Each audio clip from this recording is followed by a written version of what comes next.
Je suis Timothée Kellard, donc société Ecodev, je suis cofondateur de la structure et j'ai coordonné une partie, on va dire ces derniers mois, des sujets liés à la mobilité via un projet qu'on a lancé, l'écosystème mobilité durable. Allez, Ali. Merci. Elodie, peut-être? Oui, Oui. bonjour à tous. Élodie Barbier-Trochesec, je suis animatrice mobilité émergente au sein du service transport et mobilité de l'ADEME. Et donc, je m'occupe tout particulièrement de la thématique vélo, et notamment vélo et employeur. Merci. Rémi? Ouais, bonjour tout le monde. Alors c'est Rémi Coinon, je représente le collectif de vélo taffeurs By Together qui se situe aux alentours de l'étang de Berre vers Marseille. Et on a un petit peu soutenu l'initiative avec les étudiants en particulier de l'association Together for Earth. Merci. Thomas? Thomas Rouleau, donc je travaille pour la société Ecodev en tant que consultant mobilité durable. Et donc j'ai participé aussi à ce projet en traitant notamment les résultats de l'enquête. Merci. Je sais qu'il y a aussi Alice qui est pas très loin, qui potentiellement aussi répondra à vos questions sur le chat. On t'entend pas. Pardon, je suis par là.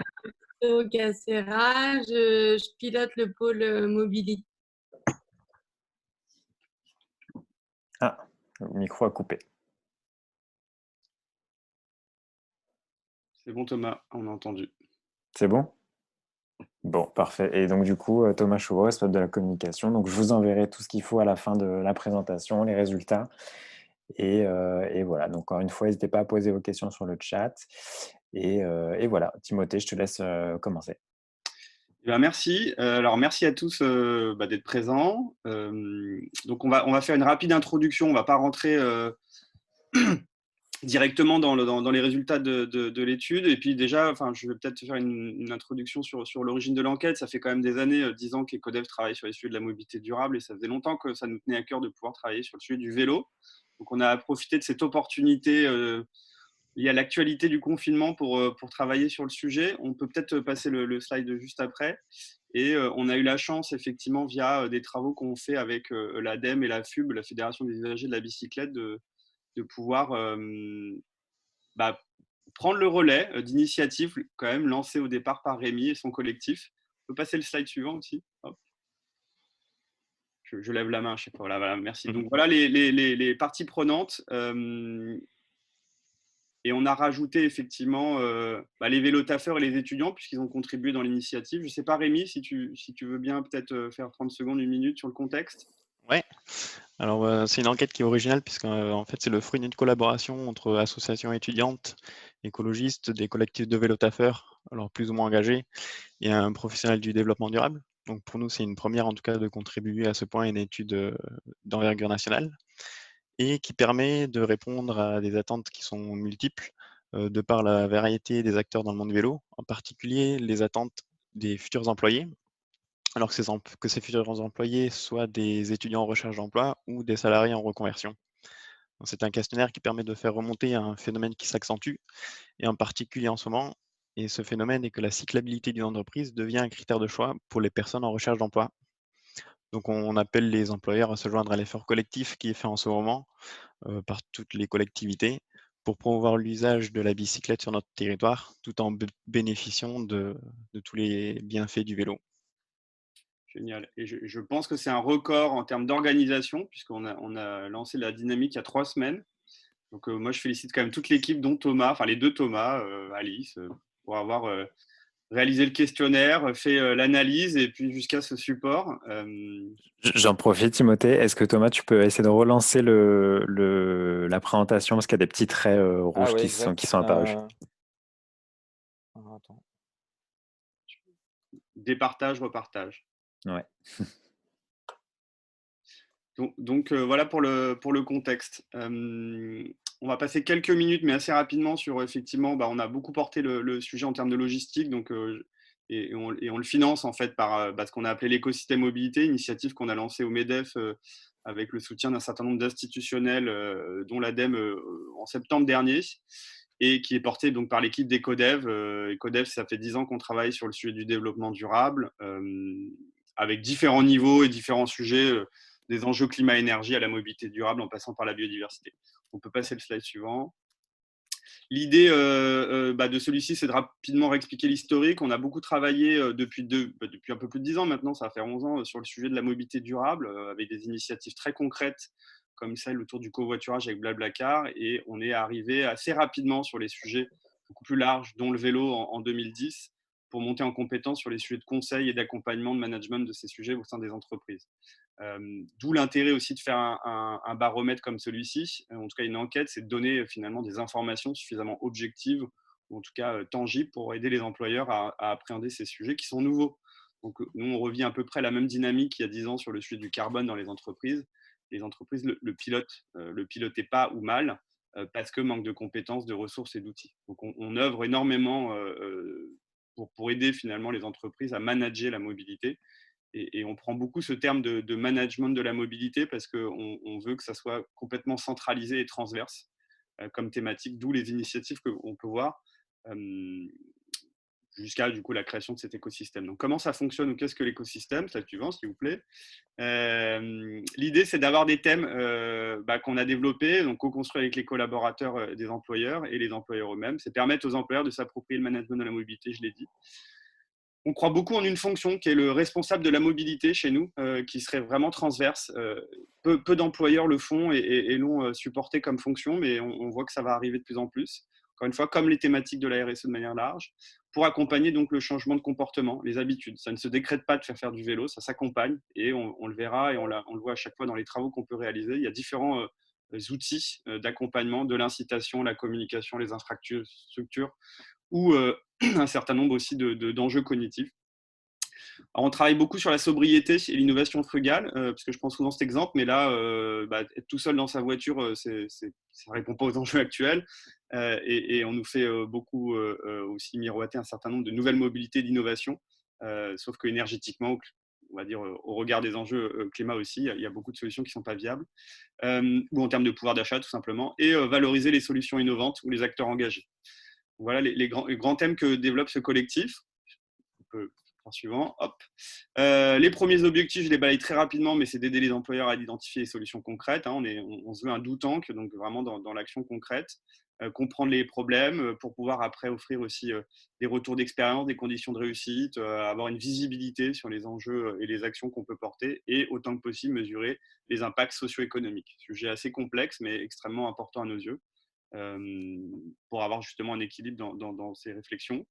Et les prestations ou les démarches qu'on porte via l'écosystème. Donc là, on peut appuyer, effectivement, c'est un ensemble d'outils mis à disposition des membres et d'ailleurs des non-membres, parce qu'une bonne partie de nos événements sont complètement ouverts. L'idée, ce n'est pas d'être en vase clos, c'est justement d'être open source sur ces thématiques, puisqu'encore une fois, on a vraiment le travail d'évangélisation, finalement, ou de démocratisation de ces thématiques. On peut passer aussi. Donc là, on est sur la case rendez-vous de la mobilité sur des métiers bien spécifiques. Et un certain nombre de parties prenantes ou de logos. Donc vous avez des institutionnels comme la région Île-de-France ou le MEDEF ou la FUB. On a réussi à mettre autour de la table et même lors du lancement des gens très engagés militants ou des structures plus institutionnelles traditionnelles avec un certain nombre d'entreprises privées type 440 ou PME, mais aussi, et c'est là où il y a une richesse assez forte dans l'écosystème, c'est toutes les solutions et toutes les startups qui vont aider à contribuer finalement à déployer un certain nombre de réalisations autour du vélo, mais pas que.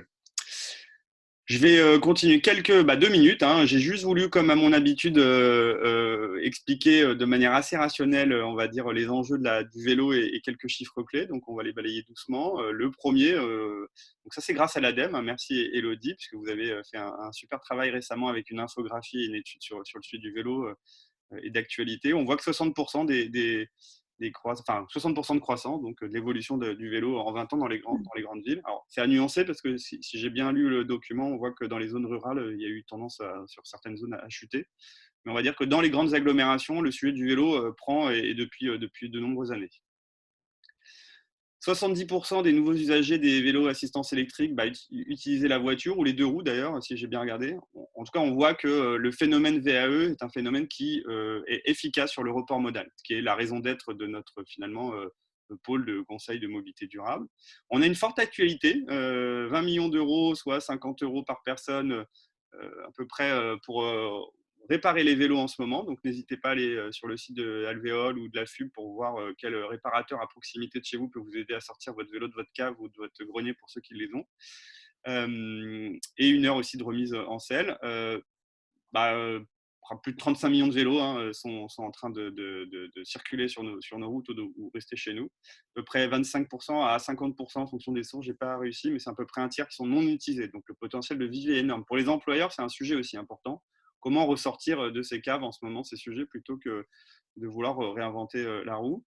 50% des déplacements font entre 1 et 7 km. Donc on est vraiment sur des usages liés au vélo. Alors ces déplacements... alors, en fonction des sources, c'est 48% inférieur à 5 km. Enfin, c'est souvent des déplacements qui sont faits aujourd'hui en voiture seule, à peu près 70%. Donc, on est vraiment sur un potentiel de report modal en vélo qui est énorme. Numéro 1, et oui, le vélo est le meilleur moyen pour se déplacer en agglomération. C'est le plus rapide. Alors, c'est sur les distances en fonction des sources de 5 à 7 km, mais ça colle avec le chiffre précédent. Alors, j'aime bien celui-ci parce qu'on l'a récupéré sur le site du MEDEF, 6 à 9% de productivité en plus lorsqu'on fait une activité physique quotidienne, dont le vélo est en cité. Donc, c'est assez bien de pouvoir voir que, effectivement, on aligne un peu toutes les parties prenantes sur le suivi du vélo. Et le dernier, 2 ans d'espérance de vie quand on est cycliste au quotidien. Voilà, donc c'est en plus bon pour notre santé, au-delà de la productivité, et c'est important. Et je n'ai pas mis les chiffres parce qu'ils sont difficiles à avoir sur le bonheur ou la ponctualité ou la capacité à être finalement quand même plus épanoui quand on est cycliste plutôt que de se retrouver tout seul dans les embouteillages dans sa voiture. Voilà pour ces chiffres clés. Je vais laisser la main maintenant à Elodie qui nous a fait le plaisir d'accepter cette invitation et qui va nous présenter la dynamique du vélo de ces dernières années jusqu'à aujourd'hui. Merci. Merci Timothée, bonjour à tous. Quelques slides très rapidement parce que je me doute que vous languissez d'avoir sous les yeux les résultats de l'étude. Comme le disait Timothée, ce webinaire et cette enquête intervient dans un contexte assez particulier. On parle de momentum pour le vélo et finalement c'est un contexte qui n'est pas si surprenant quand on voit la dynamique qu'a connue le sujet du vélo sur les 2-3 dernières années. Alors, je vais pas revenir 10 ans en arrière, mais le premier signal très, très fort en faveur du vélo, ça a quand même été le plan vélo et mobilité active, donc annoncé en septembre 2018, avec un objectif qui était quand même très fort, qui était de tripler nos déplacements à vélo d'ici 2024, donc avec un objectif à 9%. Et puis donc c'était un plan qui énonçait 4 axes, mais qui mettait surtout en place de façon immédiate en fond, donc mobilité active, continuité cyclable, doté de 350 millions d'euros sur 7 ans pour lancer de façon très forte l'investissement dans les aménagements cyclables et surtout pour rétablir des continuités. Ce plan vélo et mobilité active, il s'est vraiment traduit de façon très forte dans la loi mobilité, donc qui a été promue toute fin 2019. Un des événements qui m'a marqué sur cette loi mobilité, c'est quand même qu'il y a eu énormément d'amendements, plus de 3000 amendements. Et parmi ces 3000 amendements, il y avait 10% d'amendements vélo, ce qui était assez inédit, et ce qui montre à quel point, d'une part, on a une mobilisation très forte côté associatif, mais aussi à quel point les parlementaires, tant côté Sénat que côté Assemblée nationale, se sont saisis de ce sujet pour en faire une avancée aussi forte que possible dans cette loi d'orientation des mobilités. Alors, c'est une loi qui introduit beaucoup de nouveautés, beaucoup d'avancements sur les aménagements, sur la planification, d'ailleurs j'ai oublié de le noter, sur le stationnement sécurisé, l'intermodalité en gare, qui crée le forfait mobilité durable, on en reparlera, et puis qui introduit des objectifs en matière de savoir rouler et de marquage des vélos. Donc c'est une loi qui a vocation à adresser toutes les composantes du système vélo pour améliorer ce système et faire en sorte que la France fasse cette transition vers une part beaucoup plus importante de déplacement à vélo. Et puis le dernier gros marqueur de cette évolution de la dynamique vélo avant le Covid-19, c'est quand même les élections municipales 2020. C'était assez inédit, la place du vélo dans ces élections. Alors, avant le premier tour, le vélo était omniprésent dans la presse. La FUB avait mis en place une infrastructure qui permettait aux listes qui décidaient de s'engager pour le vélo de marquer leur intérêt et d'afficher leurs engagements pour le vélo. Et on a eu une émulation entre listes et une participation à cette plateforme qui est assez remarquable, avec un très grand nombre de candidats qui donc s'engageaient en faveur du vélo. Donc on était globalement dans une dynamique très positive en faveur du vélo. et la crise est arrivée. Merci. Alors, le confinement a eu lieu. On sait que le vélo n'a pas forcément été très, très mis à l'honneur pendant le confinement. Je ne vais pas trop revenir sur ce sujet. Moi, ce qui m'intéresse, c'est vraiment ce qui se passe en ce moment, donc là, dans la période post-confinement. Une fois encore, le vélo est de retour et est omniprésent dans la presse à plusieurs titres. Le premier élément, c'est vraiment tout ce qui se passe en ce moment en matière d'aménagement, alors transitoire, provisoire, éphémère, on a vu à peu près tous les titres. Nous, on aime bien parler d'aménagement de transition, avec l'idée qu'ils nous conduisent vers quelque chose d'autre. Après, est-ce qu'ils seront pérennisés ou pas, on ne le sait pas encore, mais en tout cas, ils nous conduisent vers un fonctionnement différent, notamment en termes de répartition de l'espace public. Et donc des aménagements de transition qui sont en train d'être annoncés un peu partout en France, hein, dans les grandes villes comme dans les petites, à l'échelle de la ville, de l'interco, voire du département, avec des réalisations assez emblématiques, hein, comme celle-ci qui est la traversée, avec finalement une discontinuité cyclable majeure pour permettre d'accéder à la Défense qui est en voie d'être résolue. Donc une dynamique très très forte autour de ces aménagements rapides à mettre en place, assez peu coûteux, qui entrent dans un régime d'expérimentation, donc avec des facilités en matière de mise en œuvre, et qui vont permettre de tester, d'expérimenter des choses avant éventuellement de les pérenniser. Et qui nous permettent de façon assez incroyable de gagner parfois plusieurs années dans le déploiement des politiques cyclables de certaines collectivités, parce qu'on s'autorise dans un contexte inédit à expérimenter des choses assez extraordinaires. Cette période post-confinement, c'est aussi l'occasion de lancer de nouveaux plans, notamment le plan vélo et déconfinement qu'a présenté la ministre il y a 10 jours, et qui s'appuie sur donc une extension du programme Alvéole porté par la FUB, qui va permettre d'offrir un coup de pouce vélo à la fois auprès des particuliers, pour les aider à réparer leur vélo et à se remettre en selle. Donc, on est à la fois sur de la réparation et de la formation vélo, et qui va également aider donc les cibles historiques du programme Alvéole, que sont les collectivités, les établissements publics, les établissements scolaires, et puis j'en oublie un, et les bailleurs sociaux, à mettre en place de façon très rapide, très efficace, du stationnement vélo provisoire pour accompagner la montée en puissance justement de ces aménagements de transition. Et le dernier sujet dont on parle moins, mais qui pour moi est très très important, c'est aussi la relance et l'extension des services vélos, côté collectivité, mais également côté entreprise.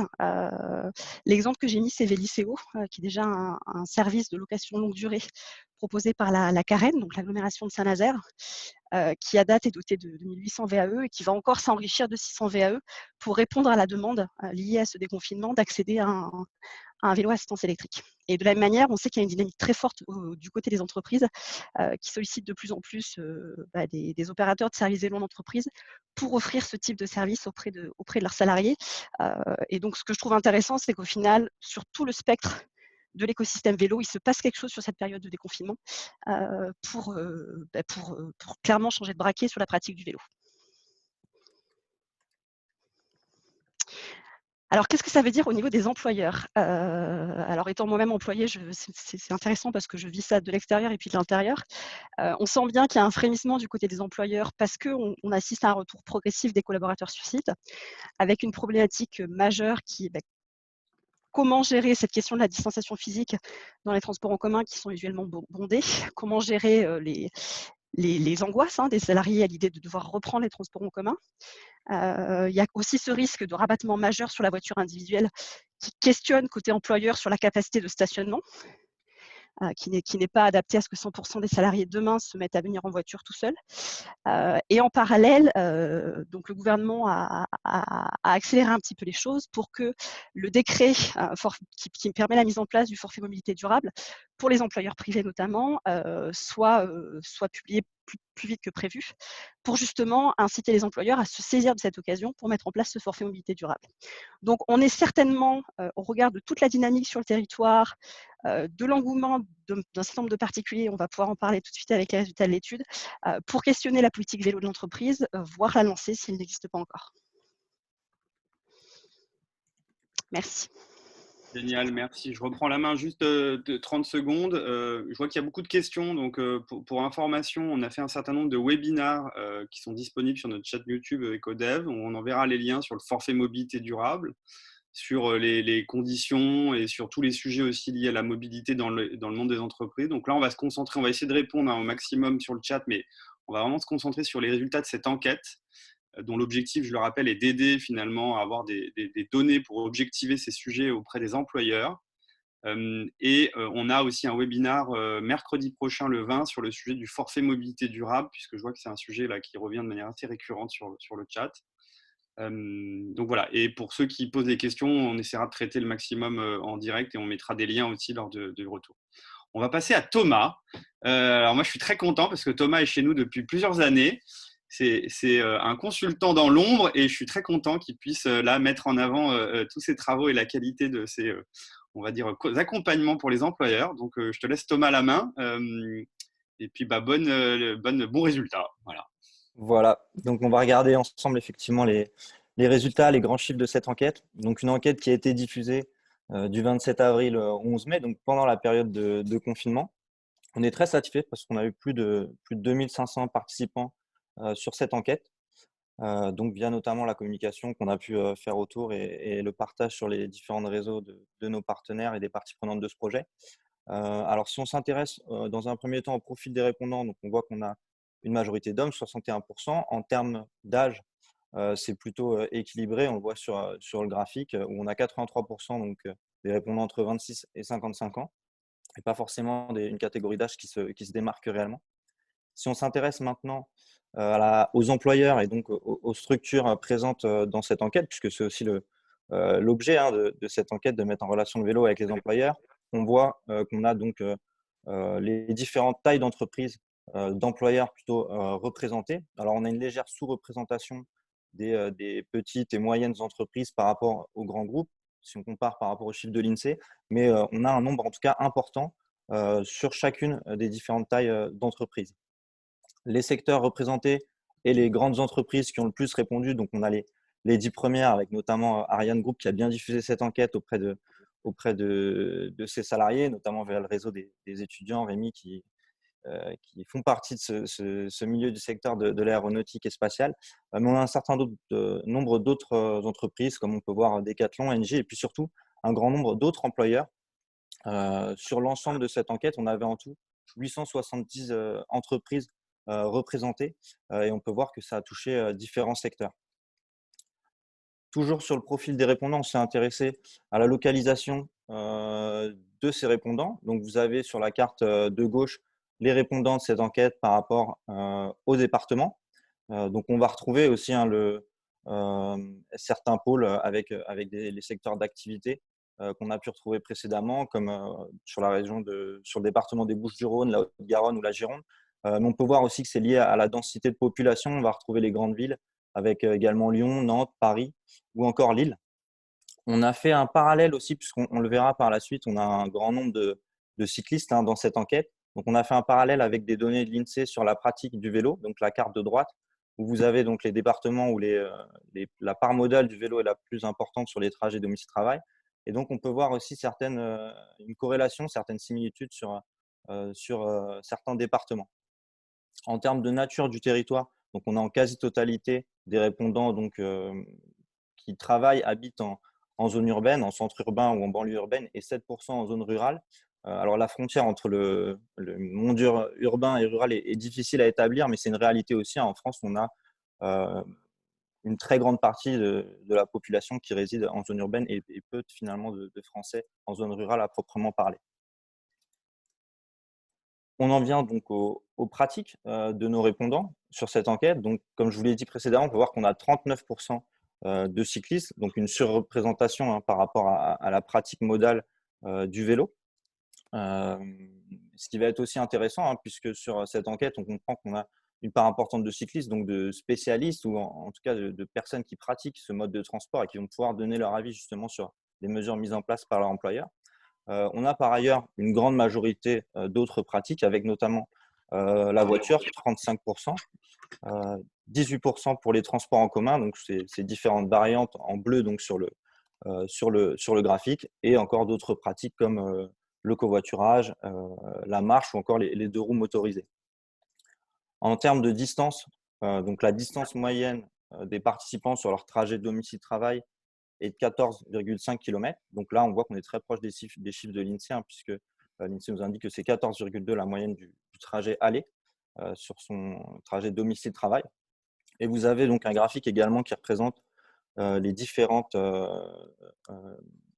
distances représentées sur cette enquête. Donc, une grande majorité entre 0 et 10 km. On voit qu'on a notamment 28% entre 0 et 5 km. On vous a également mis la distance moyenne parcourue par les cyclistes sur leur trajet domicile-travail. On sait que généralement, au-delà de 5 km, la part modale du vélo a tendance à baisser fortement. Et on peut voir que là, on est vraiment sur des personnes qui pratiquent le vélo, en tout cas qui sont actifs sur ce mode de transport, puisque leur distance moyenne est assez élevée avec 7,2 km. Enfin, une dernière donnée sur les courtes distances. Parmi l'ensemble des trajets réalisés donc sur les trajets de 0 à 5 km dans cette enquête, on voit qu'on a 14% qui utilisent la voiture. Donc, on sait que sur cette distance-là, justement, le vélo peut être privilégié. Donc, ça peut être un objectif de se dire, dans un monde idéal, avec les solutions mises en œuvre, de pouvoir arriver à avoir une part modale de la voiture très faible, voire nulle, sur ces trajets de courte distance. Cette slide présente la pratique occasionnelle du vélo. On était avant sur le mode de transport principal. Donc, on a cette majorité qui n'utilise pas le vélo actuellement, mais qui l'utilise également de manière occasionnelle. Donc, on voit que ça représente la majorité d'entre eux. 58% de ces répondants indiquent pratiquer le vélo de manière occasionnelle et 17% l'envisagent à l'avenir. Vous avez sur la partie gauche un graphique donc, qui représente cette pratique occasionnelle au regard du mode de transport actuel. Donc, on voit que c'est assez similaire, peu importe le mode de transport qu'on utilise, que ce soit les transports en commun ou même la voiture de fonction. Et ce qu'on va constater pour la voiture personnelle, c'est que si une grande majorité de ces automobilistes utilisent occasionnellement le vélo, la fréquence va être un peu plus faible, donc en vert foncé. Donc, cette fréquence à quelques fois par semaine va être un peu plus faible que pour les autres modes de transport.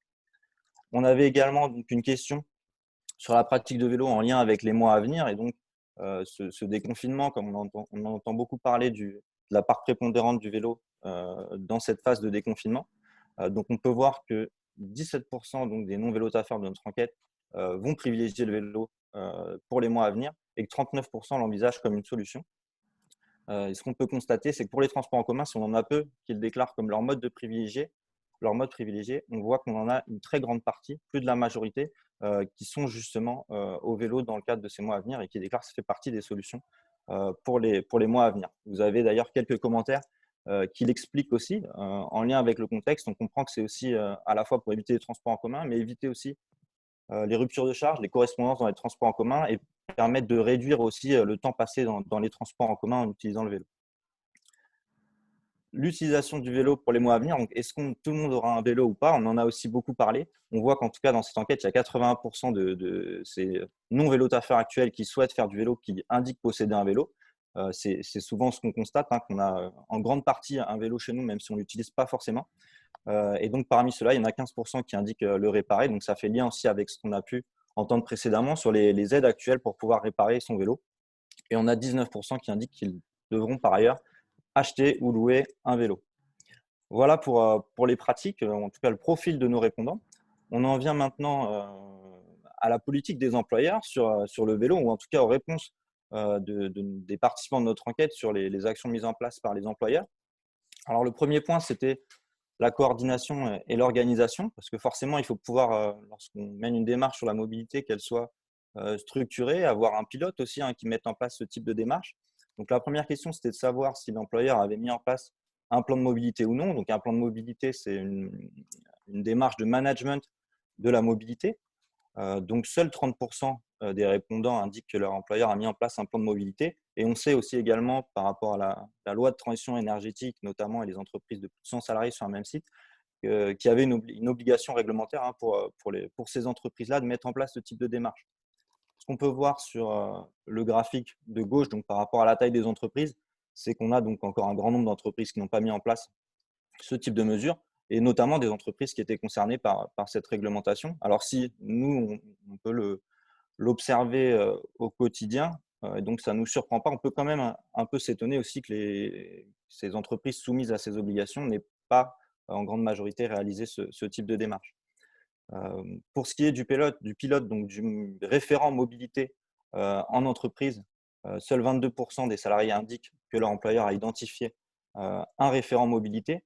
Et ce qu'on peut constater surtout, c'est qu'il y en a 37% qui ne savent pas du tout à qui ils peuvent s'adresser dans leur entreprise sur ce sujet-là. Alors, le graphique de droite fait la corrélation entre plan de mobilité et référent. Forcément, lorsqu'on est dans une démarche de management de la mobilité, c'est important d'avoir un pilote et donc un référent mobilité. Donc, on voit que les entreprises qui ont mis en place un plan de mobilité, pour un peu plus de la moitié d'entre elles, ont un référent identifié. Là encore, on peut s'étonner de mettre en place un plan de mobilité pour les autres qui n'ont pas identifié de référent. Et lorsqu'on n'a pas mis en place donc, de plan de mobilité, on voit qu'en très grande majorité, on n'a pas de référent mobilité dans ces entreprises-là. Alors, je précise également qu'avoir un référent mobilité, c'est important, mais il faut aussi que ce référent puisse avoir déjà l'envie d'être référent sur ce sujet et la compétence également, que ce ne soit pas, comme on peut le voir souvent, une énième casquette rajoutée à une personne qui traite déjà beaucoup d'autres sujets et qui ne va pas forcément pouvoir porter ce sujet-là au sein de son entreprise. Donc, ça nécessite aussi de se faire accompagner, de se faire former sur ces sujets-là. Et enfin, on peut voir qu'on a 24% des répondants qui indiquent avoir un collectif vélo dans leur entreprise. Donc ça, c'est intéressant, hein, c'est un plus pour pouvoir, parce qu'on sait que ces collectifs vélos sont souvent actifs au sein de l'entreprise pour porter des messages sur le vélo. La première action à mettre en place par les employeurs, c'est souvent la communication et la sensibilisation donc, sur le vélo. Donc, on avait un certain nombre de propositions sur cette enquête. Vous avez sur le graphique du haut quelles sont en vert les actions mises en place et la part d'actions mises en place dans les entreprises. Donc, on voit que la première, c'est la participation à Challenge Mobilité pour 30% des répondants qui nous indiquent que l'employeur a mis en place un Challenge Mobilité. Souvent, là encore, c'est la première étape lorsqu'on a fait son plan de mobilité. On participe à un challenge mobilité pendant la semaine du développement durable ou de la mobilité. Donc, ça a aussi un lien avec le plan de mobilité, mais on voit que sur toutes les autres actions, ça reste assez faible, hein. On peut notamment noter que 71% des répondants indiquent que leur employeur n'a pas fait de communication, ne communique pas sur les avantages du vélo. Un point relevé par les commentaires, c'est que c'est parfois aussi il y a certains freins comme la sécurité, où les employeurs ne communiquent pas forcément parce qu'il y a ce frein de la sécurité. Donc, on considère nous, que aujourd'hui, le vélo se développe, va continuer de se développer. Donc, c'est en quelque part se mettre des œillères et faire l'autruche, hein, pour les employeurs de se mettre des freins comme la sécurité pour ne pas mettre en place des actions en faveur du vélo. Vous retrouverez tout au long de cette enquête, hein, ces chiffres, des parallèles entre les tailles d'entreprise selon les actions mises en place. On peut voir que ce n'est pas forcément les grandes entreprises qui font le plus, hein, par rapport aux petites ou moyennes entreprises. Le point suivant, c'était donc au-delà de la communication, les services que les employeurs mettent à disposition des cyclistes. Alors là, c'est très limité, hein, comme on peut le voir sur le graphique. Seulement 12% des répondants indiquent que leur employeur a mis à disposition donc un service d'entretien et de réparation de leur vélo. Et puis pour les autres actions, ça reste à la marge, hein, comme un kit vélo ou des formations cyclables. Donc ça, c'est des actions finalement qui sont pas difficiles à mettre en place, pas très coûteuses. Et on voit que les entreprises aujourd'hui ne le font pas. Donc avoir une démarche structurée, ça nécessite de communiquer, mais aussi justement de mettre en place des services à disposition. Mais ça encore, ça s'organise et les entreprises doivent aujourd'hui, hein, avoir un ancrage territorial, faire participer donc à la vie du territoire en mobilisant par exemple des associations ou des loueurs de vélos qui sont très preneurs, hein, de ce type de mesures.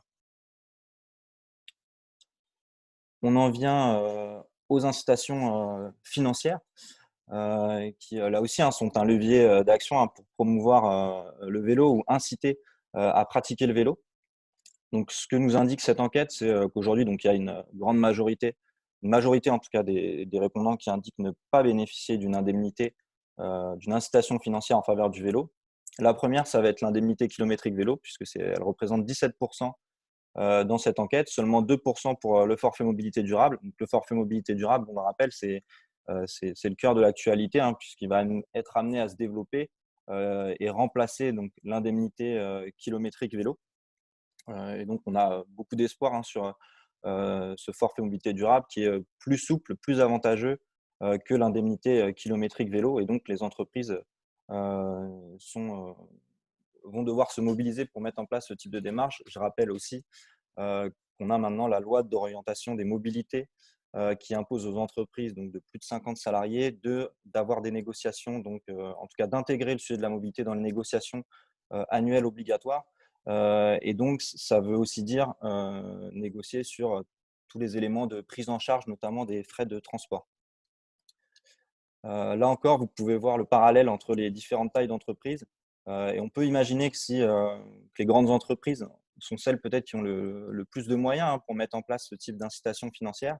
Et en tout cas, si on regarde envers l'indemnité kilométrique vélo, c'est loin d'être le cas puisqu'elles font finalement à peine plus que les petites entreprises, donc de moins de 100 salariés, et de 20 salariés, pardon. Et donc, c'est regrettable parce que forcément, ces entreprises de plus de 5000 personnes, on est sur des échelles importantes. Donc, si elles mettent ce type de démarche en place, on va toucher un plus grand nombre de personnes et donc favoriser le développement de la pratique du vélo.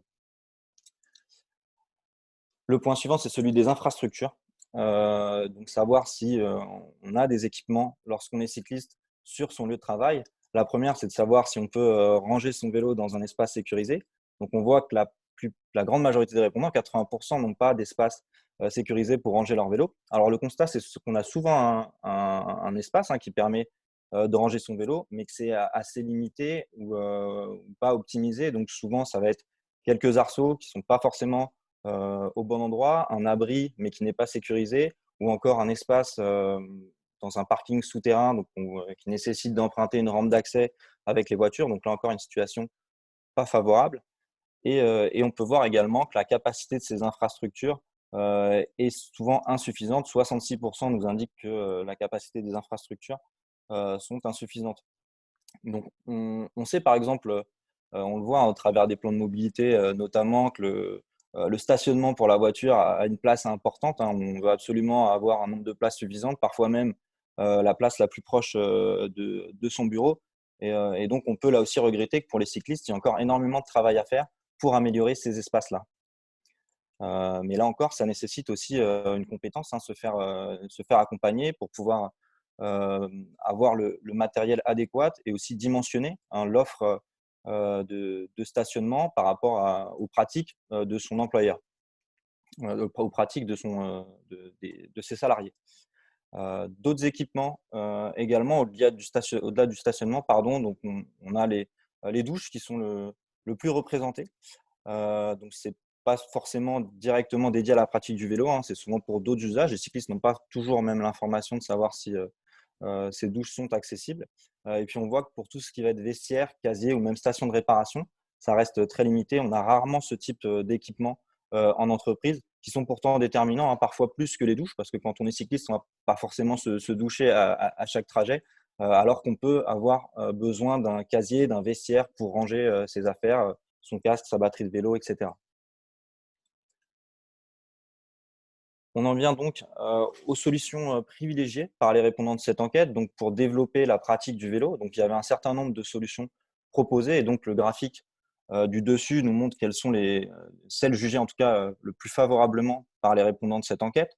Donc, on voit qu'en premier lieu, c'est les équipements qui sont privilégiés, avec à part quasiment égale les incitations financières. Et puis ensuite, on va retrouver justement la question du stationnement et d'avoir un abri sécurisé. Le graphique du bas présente donc, on a mis en relief les différences de perception entre les cyclistes de cette enquête et les autres usagers. Et on peut voir que pour les cyclistes, c'est l'incitation financière qui va revenir, ou en tout cas qui va être jugée comme prioritaire à mettre en place. On sent aussi au travers de cette enquête qu'il y a un besoin de reconnaissance des cyclistes. On voit par exemple des indemnités kilométriques pour les automobilistes, et parfois dans certaines entreprises où on a ces indemnités kilométriques pour les automobilistes, on n'a pas forcément pour les cyclistes. Donc, un vrai besoin aussi de reconnaissance et de valorisation de cette pratique. La dernière partie de l'enquête, c'était sur la perception générale de la politique mise en place par son employeur en faveur du vélo. Le constat, c'est qu'aujourd'hui, peu d'employeurs ont mis une réelle politique en faveur du vélo, seulement 31%. Et lorsqu'on regarde donc la note, la moyenne générale attribuée par les répondants de cette enquête à leur employeur, on voit qu'elle est 3,6 sur 10. Donc, autant dire que c'est plutôt une mauvaise note. On a mis en parallèle à ça les notes attribuées en fonction du mode de transport utilisé. Donc, les cyclistes et les autres usagers. On peut voir qu'en plus, c'est les cyclistes qui attribuent finalement une note plus élevée à leur employeur, et donc que les non-pratiquants sont plus sévères avec leur employeur sur la politique mise en place par cet employeur. Donc ça, ce que ça veut dire aussi, c'est que les employeurs vont devoir faire plus pour pouvoir permettre à ces usagers donc des transports en commun ou ces automobilistes de faire la bascule vers le vélo.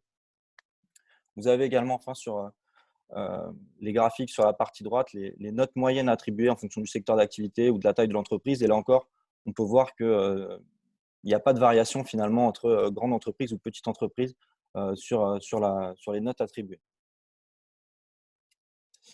La dernière slide de cette enquête, donc on avait un champ libre en toute fin d'enquête qui permettait d'inscrire un commentaire sur qu'est-ce qui pourrait améliorer ou développer la pratique du vélo. Donc les thématiques, on les a principalement abordées tout au long de cette enquête, celles qui reviennent le plus, hein, indemnité kilométrique. D'ailleurs, on peut voir que dans ces commentaires, la plupart des incitations étaient citées derrière l'indemnité kilométrique vélo et peu encore du forfait mobilité durable qui viendra prendre beaucoup plus de place sur les mois à venir. Et puis forcément des aménagements cyclables aussi au-delà de l'employeur, une communication active, des services d'entretien, des vélos à disposition ou encore un abri sécurisé. Et puis, on vous a mis quelques commentaires qui permettent là aussi de rebondir sur certains sujets, appuyer certains sujets ou évoquer certaines choses qu'on n'a pas soulignées tout au long de ces résultats. Donc, la première, c'est le rôle de l'employeur est important, mais relativement secondaire par rapport aux aménagements en piste cyclable sécurisée. Donc, on avait beaucoup de commentaires de ce type, de dire que ce n'était pas forcément à l'employeur de mettre en place des actions. Alors nous, on partage pas forcément cet avis puisque la mobilité, c'est un écosystème, hein, comme l'a évoqué Timothée, et donc les employeurs en font partie. Et puis, au regard de la loi, on voit qu'elles sont aussi mobilisées pour agir et mettre en place des actions concrètes sur la mobilité, sur le vélo. Donc, c'est aussi à l'employeur de participer sur la mise en place d'actions concrètes. Le commentaire suivant, c'est une idée, un chèque mobilité, donc valable pour achat de vélo, remplacement de pièces vélo, borne de réparation. Donc ça, c'est intéressant parce que ça a proprement parlé la forme que pourra prendre le forfait mobilité durable au travers de titres mobilité, donc une solution prépayée, un peu comme une carte de ticket restaurant. On a ensuite, donc, en changeant de paradigme, donc par rapport là encore à la sécurité, donc on peut voir qu'il y a ce besoin de renverser la tendance et que les employeurs se mobilisent. On a la question aussi donc, du véhicule de fonction, en arrêtant de me donner une voiture de fonction gratuitement et aucune contrepartie si je ne la prends pas. Donc ça, c'est intéressant parce qu'on voit que là aussi, il y a un changement de paradigme. Si à une époque, socialement, c'était intéressant d'avoir un véhicule de fonction lorsqu'on avait un certain statut dans une entreprise, aujourd'hui, la tendance s'inverse et donc les entreprises doivent aussi prendre en compte cette tendance qui s'inverse. Ensuite, en montrant que tout le monde peut s'y mettre, directeur y compris, on n'a pas évoqué sur les résultats de cette enquête le besoin d'exemplarité, mais qui ressort aussi très fréquemment. On sait que ça influence un choix dans un mode de transport plutôt qu'un autre. Et donc, ça fait le parallèle avec le commentaire suivant. Il n'a pas besoin de m'inciter plus, il en fait déjà beaucoup pour une PME. Notre patron donne l'exemple en étant le plus fervent utilisateur. Donc là, on a l'exemple justement de l'image que ça reflète, lorsque un employeur participe activement justement au développement de cette pratique. On a aussi donc un commentaire qui indique que ce que j'aimerais faire, donc c'est faire un sondage ouvert sur les pratiques de la mobilité pour avoir avec des cartographies à l'appui isochrone pour pouvoir montrer justement les distances aux employés et les inciter à faire du vélo. Donc ça revient à ce qu'on a pu évoquer précédemment, c'est que ça nécessite aussi souvent un travail d'étude et de conseil pour pouvoir développer une vraie pratique cyclable. Et enfin, les deux derniers commentaires, c'est surtout à moi de m'y mettre. On voit donc effectivement qu'il y a un certain nombre de personnes qui sont prêts à franchir le cap. Et le tout dernier, le vélo n'est pas la seule réponse. Il faut une offre de mobilité alternative plus large. Je souhaitais effectivement finir par cela, parce qu'effectivement, on est sur une enquête sur le vélo, mais le spectre de la mobilité et des alternatives est effectivement plus large. Voilà pour les résultats de cette enquête. Je ne sais pas, peut-être que si j'ai été trop vite, on peut revenir sur certaines choses ou rebondir sur certains éléments. Je vais laisser Timothée peut-être reprendre la main. Merci Thomas. Non, c'est très bien, comme ça on a un peu de temps pour les questions-réponses. Alors on a essayé de traiter sur le chat. Alors je voulais peut-être faire quelques commentaires, mais plus personnels, c'est-à-dire que pour traîner, on va dire, dans ou en tout cas dans ces réseaux de cyclistes et surtout encourager ces sujets dans le monde des entreprises, on a finalement pas de chiffres extrêmement étonnants comparé au ressenti du terrain, j'ai envie de dire. Ce qui est quand même assez intéressant, c'est de voir à quel point, et encore dans le chat, on a souvent des préjugés, des idées reçues sur la nécessité d'avoir, de ne pas avoir la compatibilité entre, par exemple, être en costume et faire du vélo, de devoir forcément avoir des douches pour arriver au travail, parler de la pluie aussi, qui est un frein. Enfin, voilà. Donc toutes ces idées reçues sont facilement en fait objectable ou traitable, où on peut y répondre de manière assez structurée. Donc, bon, je ne vais pas revenir dessus. Mais ce qu'il est important peut-être d'avoir comme synthèse, en tout cas moi, ce qui m'a étonné, ou pas d'ailleurs, mais c'est de se dire que quand même 80% des employeurs sur ces sujets d'entretien, d'incitation, de communication et finalement d'accompagnement sur le changement et de l'intégration du vélo dans leur management, sont vraiment pas à leur place, j'ai envie de dire, ou ne sont pas du tout à la phase, on va dire, au regard des enjeux et des attentes, surtout des collaborateurs. Je ne trouve pas mes mots, je suis désolé, mais ne sont pas, on va dire, au rendez-vous. Voilà, je vais y arriver. Du coup, est-ce que on prend quelques questions dans la foulée? Je pense que ça serait bien. Alors, pour ceux qui ont demandé les chiffres, ils sont sourcés normalement, et puis vous pourrez m'envoyer un mail directement pour pouvoir y répondre. On vous fera aussi une synthèse, une infographie et une analyse un peu plus fine. On va peut-être passer à quelques questions. Alors, connaissez-vous une étude sur les freins de l'utilisation du vélo au quotidien? On a un petit peu traité le sujet hier dans un webinar. Alors, une étude à proprement dit non, mais on voit bien que sur les enquêtes, un certain nombre de freins sont des freins souvent psychologiques. On le voit effectivement sur l'histoire de la pluie. Donc, les réponses qu'on peut donner, c'est qu'il y a une étude de Météo France qui est sortie qui démontre justement à quel point la pluie n'est pas un frein en pourcentage de risque et d'être complètement trempé. On est sur des usages de quelques pourcents. Et le pire des cas, je crois que c'est 20% quand on est à Brest au mois de février. Et souvent, ce que je dis, c'est qu'un bon kawaii fait aussi l'affaire. Enfin, on ne fond pas sous l'eau. Donc même en vélo. Il y avait une question aussi que je veux traiter quand même sur l'histoire de la distance. On dit mon trajet c'est 14 km et donc du coup ça peut être trop long. Donc Elodie effectivement a répondu. C'est la moyenne d'ailleurs des répondants de cette enquête. Au début on a vu que la moyenne des répondants de cette enquête cycliste faisait 14 km de distance domicile-travail. Donc ça se fait beaucoup mieux en VAE bien sûr qu'en vélo classique, mais ce n'est pas des distances du tout rédhibitoires. Y a-t-il un site reprenant des initiatives du territoire? Il y a Vélo et Territoire, il y a la FUB. On pourra vous mettre les liens. Je ne sais pas si Alice, comme je t'ai vu t'afficher, si tu as vu des questions qu'il faudrait traiter. Ouais, je suis très contente parce qu'il y a beaucoup de personnes qui demandent si on n'a pas un guide sur les idées reçues sur la mobilité. Donc, c'est un travail qu'on a mené en interne. On pourra vous le communiquer. Peut-être qu'on fera repasser Thomas de la com chez nous dessus. Mais oui, on a travaillé sur ces questions, justement sur ces idées reçues à déconstruire pour engager le débat et puis pour se lancer et aller plus loin. Sur les VAE, il y a pas mal de choses. Donc en fait, sur les distances, parce que je vois que c'est un sujet qui intéresse beaucoup de monde, les distances de rupture, bon, souvent on parle de 5 km sur le vélo classique et 10 sur le vélo à assistance électrique. C'est des moyennes, ça dépend vraiment de la topologie du site et du trajet et de la sécurisation ou pas des axes et des voies. Mais voilà les grandes tendances. Si vous retenez 5 et 10 ou 6 et 12, vous êtes sur les grandes tendances qu'on constate aussi sur nos plans de mobilité. Donc sur le sujet des IKV, forfait de mobilité durable, oui, on a volontairement cloisonné les deux sujets pour justement voir quelle était la maturité du forfait mobilité durable en termes de connaissance des employeurs. Et on voit que c'est très très peu présent et on le voit sur ce slide où c'est écrit tout petit au regard des IKV. Mais effectivement aujourd'hui, les deux sont amenés à fusionner et le décret étant sorti, on va pouvoir activement le déployer. Le sujet des douches, j'avais déjà fait la remarque, mais je reviens. C'est vrai que nous, on le voit sur les freins, c'est un frein de non-connaisseurs, c'est-à-dire beaucoup d'employeurs nous expliquent qu'ils ne peuvent pas inciter à la pratique du vélo parce que beaucoup de gens attendent les douches et qu'ils n'en ont pas. En plus, avec l'actualité du Covid, et beaucoup de douches sont arrêtées ou supprimées ou en tout cas interdites à l'usage. Dans la réalité ou dans les faits, les cyclistes aujourd'hui qu'on constate ne sont pas des gens qui vont prendre leur douche tous les jours au travail, loin de là, et les douches finissent souvent pour des activités physiques autres. Donc voilà, comme les cyclistes sont souvent un tout petit peu plus sportifs, ils l'utilisent souvent quand ils font plutôt un jogging. Mais ce n'est pas un frein à l'usage, et il suffit de constater et de discuter avec les vélotaffeurs ou les gens qui l'utilisent depuis plusieurs années, dont je fais partie. J'espère qu'aucun client ne le pense, mais on ne m'a jamais dit effectivement que d'arriver en rendez-vous en costume parce que j'étais venu en vélo, c'était compliqué à gérer en rendez-vous.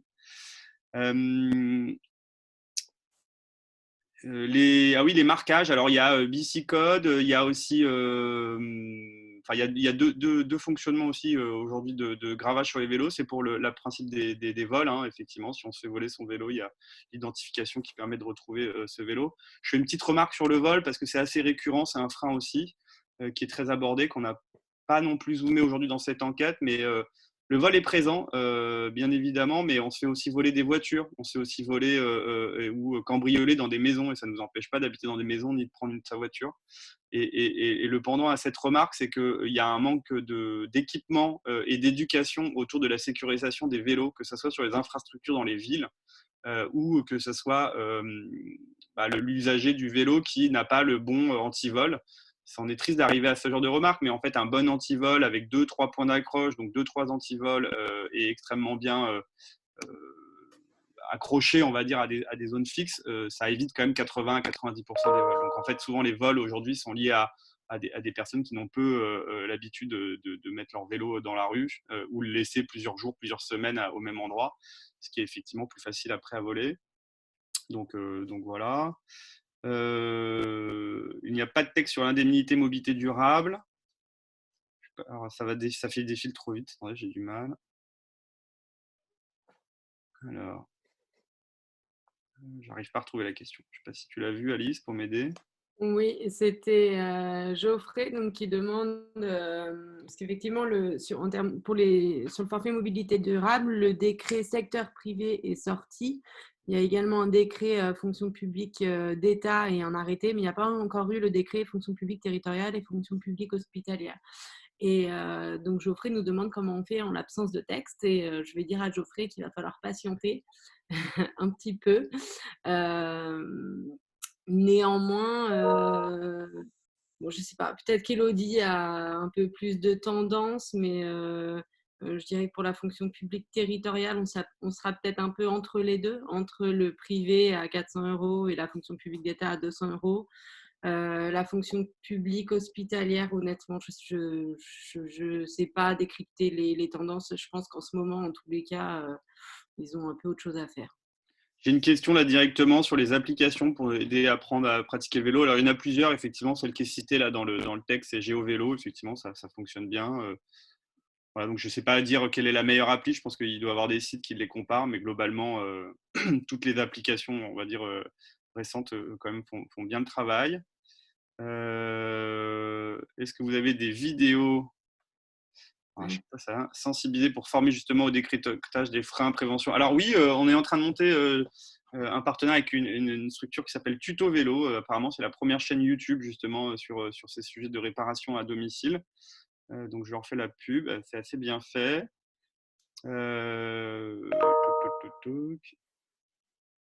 Alors il y a le sujet de l'URSSAF là qui revient effectivement sur l'avantage en nature lié à l'usage des flottes de vélos à assistance électrique ou vélos classiques dans un contexte privé, alors que c'est mis à disposition par les employeurs. Donc, on a appris qu'apparemment l'URSSAF avait clarifié la situation au mois de mars dernier. Donc, justement, donc on pourra vous envoyer peut-être le lien si on les retrouve, mais globalement, il n'y a pas d'enjeu aujourd'hui, ou il n'y a plus d'enjeu lié à l'avantage en nature sur le sujet du vélo, ou du risque en tout cas pour les employeurs.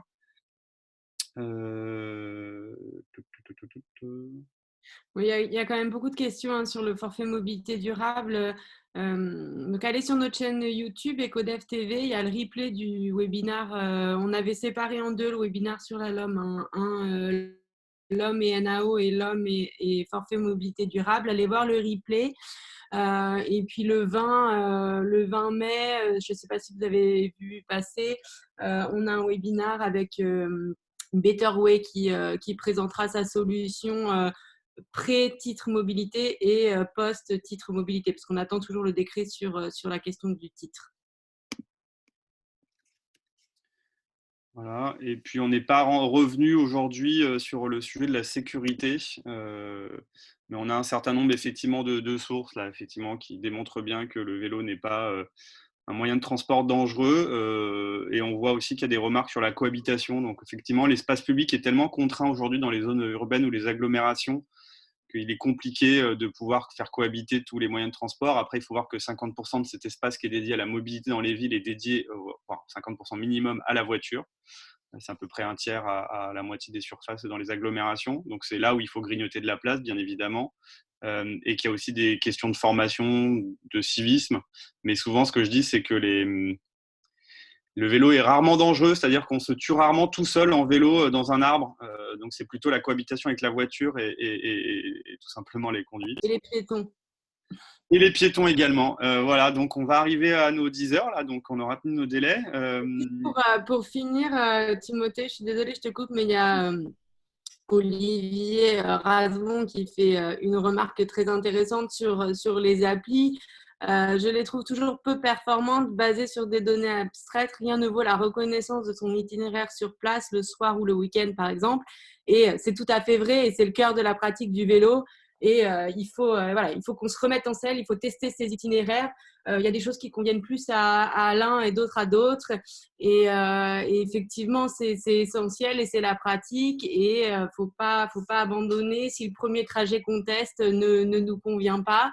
Et moi, je ne prends pas toujours le chemin que l'appli juge plus efficace parce que voilà, j'ai aussi d'autres préférences. Et tout ça doit rentrer en compte quand on fait le choix du déplacement, c'est sûr. Peut-être que pour clarifier sur les applis, effectivement, beaucoup de gens qui débutent veulent une appli pour s'aider à se diriger. Une fois qu'on a les habitudes, on n'en a plus besoin. Et puis après, il y a la deuxième vague, qui sont les gens vraiment dans la compétition ou dans la comparaison et qui ont besoin aussi d'appli. Mais globalement, à part ceux qui débutent et ceux qui sont extrêmement performants, on se croise rarement avec des applications sur le vélo, mais en tout cas, elles ont le mérite d'initier. Et les villes moyennes, on a le sentiment que le vélotaf est peu développé partout l'état idéal. Alors, bon, moi j'ai l'impression quand même, et on le voit, hein, il y a quand même des villes moyennes. Alors, je ne sais pas si Strasbourg est considéré comme une ville moyenne ou des villes comme Nantes, ville moyenne ou pas, mais on a quand même des villes moyennes, si on considère qu'elles sont moyennes, qui ont une politique quand même extrêmement incitative. J'ai vu qu'il y avait des chiffres aussi en Espagne, apparemment à Séville, sur un mandat, ils sont passés de 0,8% à 6% d'usagers du vélo, ou de 0,6 à 8%, en tout cas des ratios de 1 à 10. Lié à des mandats politiques. Donc, bon, je ne suis pas certain que les villes moyennes soient à la traîne. Si on prend Grenoble, par exemple, aussi. La Rochelle, enfin voilà. Donc voilà, on pourrait rester des heures, je pense. En tout cas, oui, ça serait génial. Mais on va tous être contraints par le temps. Alors, je ne sais pas, peut-être un dernier mot, Élodie, si tu veux nous aider à clôturer. Encore merci Thomas, moi je suis très content et très fier de cette étude. On la diffusera massivement, n'hésitez pas à la diffuser et puis à nous poser des questions en direct ou nous solliciter si besoin est. Olivier, oui, publie effectivement un article sur son blog sur les sujets des villes moyennes, donc n'hésitez pas à cliquer là sur le chat. Voilà. Merci à tous. Moi, je clôture en tout cas. Si Alice, Thomas, Élodie ou l'autre Thomas. Merci Timothée. Juste un tout petit mot parce qu'on n'a pas. Du coup, il y a eu plusieurs fois le sujet du rural qui a été abordé, qu'on n'a pas pu aborder. On parle également des villes moyennes.